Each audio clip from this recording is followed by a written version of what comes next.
Bismillahirrahmanirrahim. Assalamualaikum warahmatullahi wabarakatuh. Apa kabar antum? Semoga antum dalam keadaan baik, sehat, dan tetap semangat dalam pembelajaran hari ini. Dan semoga hari ini antum sudah melaksanakan sholat duha, tilawah, dan membantu Umi Abi dalam menyelesaikan tugas rumah. Hari ini Bu Ratu akan membahas materi tentang penggolongan jenis sumber daya alam. Sumber daya alam merupakan istilah yang berhubungan dengan materi dan potensi alam yang terdapat di bumi dan memberikan manfaat bagi kehidupan manusia.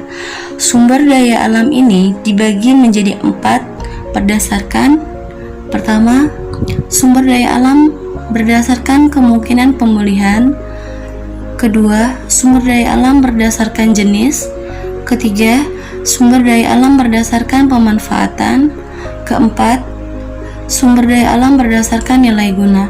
Bu Ratu akan membahas yang pertama ialah tentang sumber daya alam berdasarkan kemungkinan pemulihan. Sumber daya alam berdasarkan kemungkinan pemulihan dibedakan menjadi 3, yaitu sumber daya alam yang selalu ada, sumber daya alam yang selalu ada, tersedia di dalam dan tidak akan habis. Hal ini terjadi karena sumber daya alam tersebut mengalami siklus sepanjang masa. Contoh dari sumber daya alam yang selalu ada ialah sinar matahari, udara, pasang surut air laut, dan air. Sumber daya alam yang dapat diperbarui. Sumber daya alam yang dapat diperbarui adalah jenis sumber daya alam yang dapat kembali direproduksi atau dikembangbiakan dalam waktu tidak terlalu lama sehingga dapat tersedia kembali. Contoh dari sumber daya alam yang dapat diperbarui adalah hewan dan tumbuhan. Yang ketiga ialah sumber daya alam yang tidak dapat diperbarui.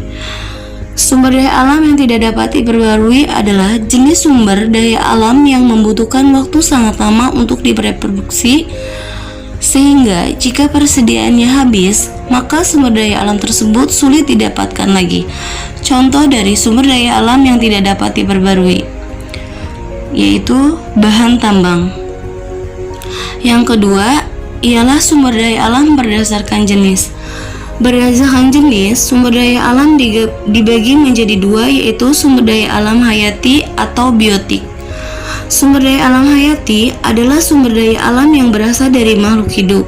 Contoh dari sumber daya alam hayati ialah hewan dan tumbuhan. Yang kedua ialah sumber daya alam non-hayati atau abiotik. Sumber daya alam non-hayati adalah sumber daya alam yang tidak berasal dari makhluk hidup. Contoh dari sumber daya alam non-hayati adalah bahan tambang, air, udara, dan matahari. Yang ketiga, kita akan membahas tentang sumber daya alam berdasarkan pemanfaatan. Berdasarkan pemanfaatan, sumber daya alam dikelompokkan menjadi 2, yaitu sumber daya alam penghasil bahan baku. Sumber daya alam penghasil bahan baku ialah bahan yang dapat digunakan untuk menghasilkan benda atau barang lain dengan nilai guna yang lebih tinggi.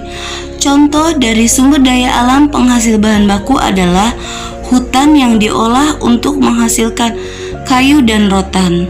Kedua ialah sumber daya alam penghasil energi. Sumber daya alam jenis ini merupakan penghasil energi yang dibutuhkan oleh manusia. Contoh dari sumber daya alam penghasil energi ialah sinar matahari dan air. Yang keempat, sumber daya alam berdasarkan nilai guna. Sumber daya alam berdasarkan nilai guna dibedakan menjadi 3, yaitu sumber daya alam ekonomis tinggi. Sumber daya alam ekonomis tinggi merupakan sumber daya alam dengan jumlah terbatas dan didapatkan dengan biaya yang tinggi, sehingga memiliki nilai jual yang tinggi. Contoh dari sumber daya alam ekonomis tinggi adalah emas, perak, dan intan. Yang kedua ialah sumber daya alam ekonomi rendah. Sumber daya alam ekonomi rendah merupakan sumber daya alam dengan jumlah berlimpah dan didapatkan dengan biaya rendah sehingga memiliki nilai jual yang rendah. Contoh dari sumber daya alam ekonomi rendah ialah pasir dan batu gamping. Yang ketiga ialah sumber daya alam non-ekonomis. Sumber daya alam non-ekonomis merupakan sumber daya alam dengan jumlah tidak terbatas dan didapatkan tanpa perlu mengeluarkan biaya. Contoh dari sumber daya alam non-ekonomis ialah udara dan sinar matahari. Mungkin cukup itu materi hari ini. Semoga materi hari ini bermanfaat untuk antum. Wassalamualaikum warahmatullahi wabarakatuh.